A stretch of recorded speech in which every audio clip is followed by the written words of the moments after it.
Ayan mga ka-farmers, bali 10 piraso po yung anak po yung mama pig po natin. First time niya po na nanganak. At saka first time din po natin nagpanak po ng baboy. Panoorin nyo lang po kung paano po natin pinaanak po yung mama pig po natin. Magandang hapon mga ka-farmers. Yan talagang inantabayanan po natin yung mama pig po natin. Dahil ngayon po yung due date. 114 days. Yan na po ngayon. April 28. Yan. Talagang inantabayanan po natin maghapon. Saka kailangan po natin ay tutulogan po natin dito sa bahay niya. Kailangan bantayan po natin dahil mga anak na po yung mama pig po natin. Kaya pala nahirapan siya kaya yung paa pala yung nauna. Alis dyan nak. Please.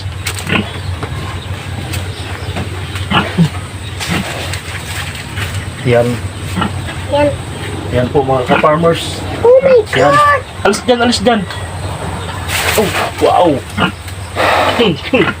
Wow.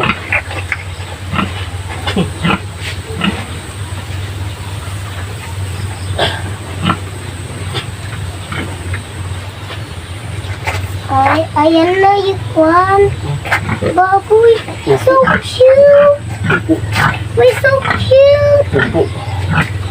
Unang first baby po yung lumabas po natin ay yan po, labang.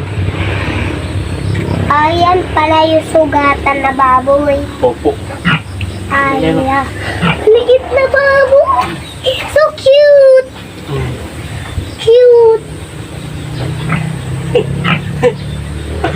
Dahil first time po natin magpapaanak po ng baboy. Ayan, dahil no choice po tayo. Kaya ito po yung unang baby po ni Mama Pig. Labang po. Itim. Yan.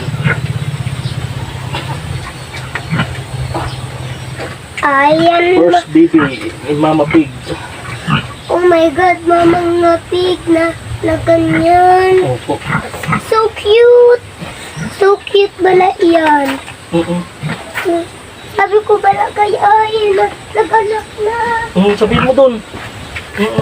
Kita ko yung bunganga niya. Opo. Opo, apple.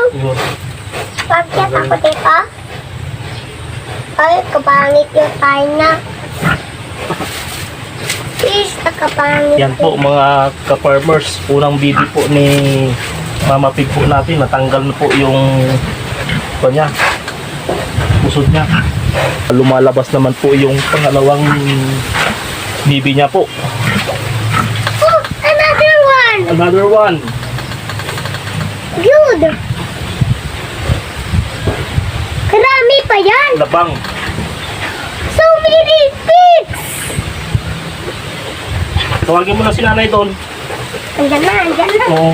Sabihin mo, nanganak na si Mama Pig. Yan, pangalawa po na baby po ni Mama Pig. Yan, mayroon pa po. Mayroon pang pangatlo po. Bali, white. Ay, puti.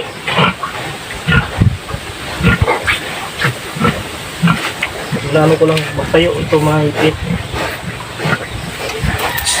Pag-grab mo na eh. Ay, grabe na. Kaya, Kumakter ko yung maipit. ay, lalai lang. Tara paom lang na kung ano sumakdan.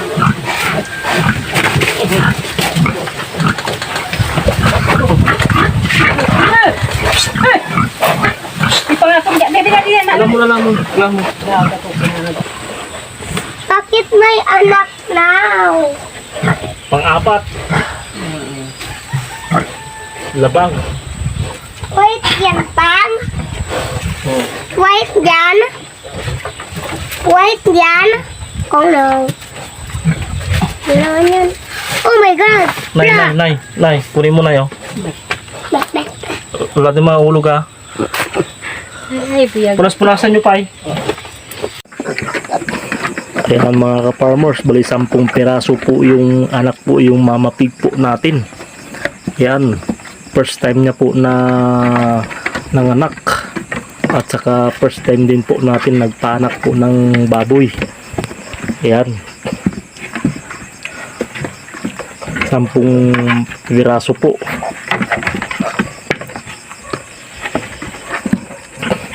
Panoorin nyo lang po kung paano po natin pinaanak po yung mama pig po natin. Simple lang.